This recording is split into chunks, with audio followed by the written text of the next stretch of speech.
আসসালামু আলাইকুম ভাইয়া, কেমন আছেন? আমি ভালো আছি, কিন্তু এটা তো সালামের সঠিক পদ্ধতি না। সুন্দর ও স্পষ্টভাবে বলতে হয় আসসালামু আলাইকুম ওয়া রাহমাতুল্লাহ। ঠিক আছে, আর ভুল হবে না। আসসালামু আলাইকুম রহমতুল্লাহ। ওয়ালাইকুম সালাম ওয়া রাহমাতুল্লাহ। তুমি কি জানো সালামের অর্থ কি? না ভাইয়া, আমি জানি না।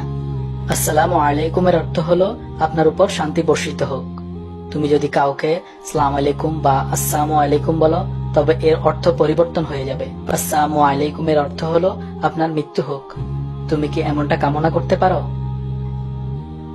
কখনোই না। আমাদের প্রিয় নবী হযরত মুহাম্মদ সাল্লাল্লাহু আলাইহি সাল্লাম হতে সালামের গুরুত্ব নিয়ে অনেক হাদিস বর্ণিত আছে। ছোট বড়কে সালাম দিবে, বড় ছোটকে সালাম দিবে। যে আগে সালাম দিবে সে অহংকার মুক্ত। উত্তম কাজ হলো পরিচিত বা অপরিচিত সবাইকে দেখলে সালাম দেয়া, সাক্ষাৎ ও বিদায়ে সালাম দেয়া। সালাম পরস্পর ভালোবাসা বৃদ্ধি করে, দূরত্ব দূর করে। কথা বলা শুরু করার পূর্বে সালাম দিবে। আল্লাহ সর্বাধিক নিকটবর্তী সে ব্যক্তি যে প্রথমে সালাম করে।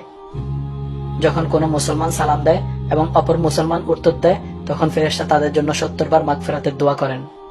আলহামদুলিল্লাহ, অনেক কিছুই শিখতে পারলাম।